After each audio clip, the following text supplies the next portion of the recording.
खबरें जो आपको सीधे जोड़ती हैं हमसे, जिनका आपकी जिंदगी पर होता है सीधा असर। खबरों की वही तस्वीर,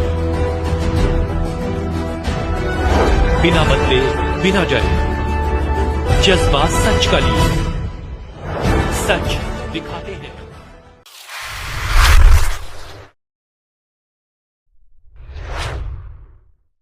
संसदीय क्षेत्र है और पूरी तरीके से यहाँ पर ये जहर का सामान बेचा जा रहा है। यहाँ के सांसद देश के प्रधानमंत्री नरेंद्र मोदी जी हैं और तमाम तरीके के एफआईआर हुए पर एफआईआर में अलग अलग नाम, कहीं पर शुभम जायसवाल का नाम आता है तो उनके पिताजी का नाम नहीं आता। शुभम जायसवाल का आता है, पता लिखा जाता है, 15 तारीख वाले में एड्रेस भी लिखा जाता है, पिता का नाम भी लिखा जाता है। 19 तारीख को जो एफआईआर होती है उसमें शुभम जायसवाल का नाम आता है, पिता का नाम अज्ञात, एड्रेस अज्ञात। भोला जायसवाल जो शुभम के पिता हैं उनका नाम आता है 15 तारीख में, उसमें उनका एड्रेस झारखंड का लिखा जाता है।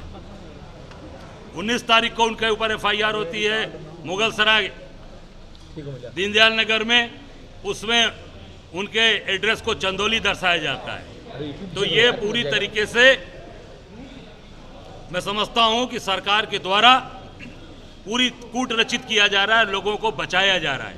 और इसका जो मेन मास्टरमाइंड है वो नरेश मोहन, जो ड्रग लाइसेंस का अथॉरिटी करने वाला था, वो पूरे इस कफ सिरप जितने जो रैकेट है उसका मास्टरमाइंड सबसे प्रमुख आदमी है, जिसने इस पूरे रैकेट को संचालन किया, जो यहाँ का हेड था, और वो ट्रांसफर करा के बाहर चला गया। उसको तत्काल बर्खास्त किया जाए, पूरी सारी संपत्ति की जांच कराई जाए और पूरी तरीके से उसके ऊपर कार्रवाई की जाए। बुलडोजर होनी चाहिए। बिल्कुल बुलडोजर। बाबा का बुलडोजर कहाँ है? बाबा कहते हैं हम जमीन से खोद लाएंगे, जमीन से निकाल कर लाएंगे।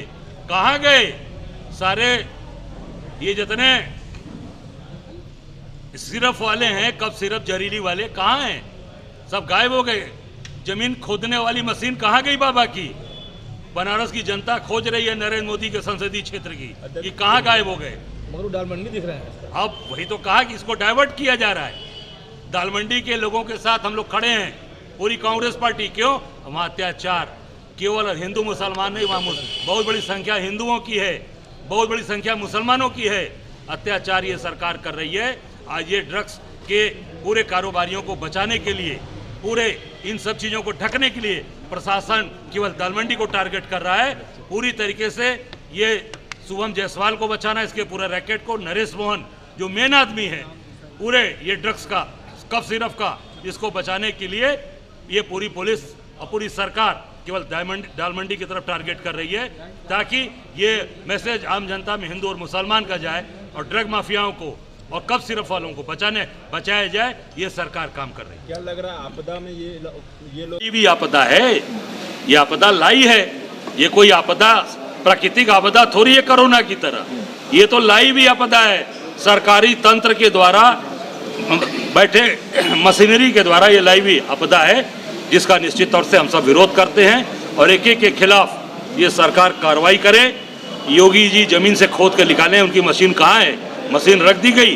केवल विपक्षियों के लिए जमीन खोदने वाली बात करते हो, बुलडोजर की बात करते हो और सारे माफियाओं को संरक्षण दे रहे हो। और ड्रग्स वालों से पूरी सरकार मिली है, उनसे पैसे खा रहे, सत्ता पक्ष के बैठे विधायक जमीन कब्जा करा रहे हैं लोगों को। मुगल सराय में व्यापारी की हत्या भी, उसकी असलियत भी आनी चाहिए। रोहनिया जगतपुर में जमीन कब्जा करा रहे सत्ता पक्ष में बैठे विधायक। ये क्या हो रहा है? ये सारी चीजें मैं समझता हूँ कि सारी की पूरी और ये निश्चित तौर से तमाम ये सारे विभाग मिले हैं, एसओसी से लेकर एसओसी में। इसमें आप देखिएगा रोहनिया वाले में ये कोई पवन कुमार सिंधु एसओसी हैं जो फर्जी तरीके से जिन्होंने फैसला सुनाया है। ये सारे लोग आपसे पूछेंगे, सारे लोग से बात करिए। पूरी तरीके से पैसा खाकर ये सरकार के सरकारी अधिकारी ये पूरी तरीके से अपना घर भर रहे हैं और समाज को पूरी तरीके से बर्बाद कर रहे हैं। SIR पे आप देखो 3 BLOs सुसाइड, दो सुसाइड कर लिया और एक की ब्रेन हेमरेज हो गई, मर गया।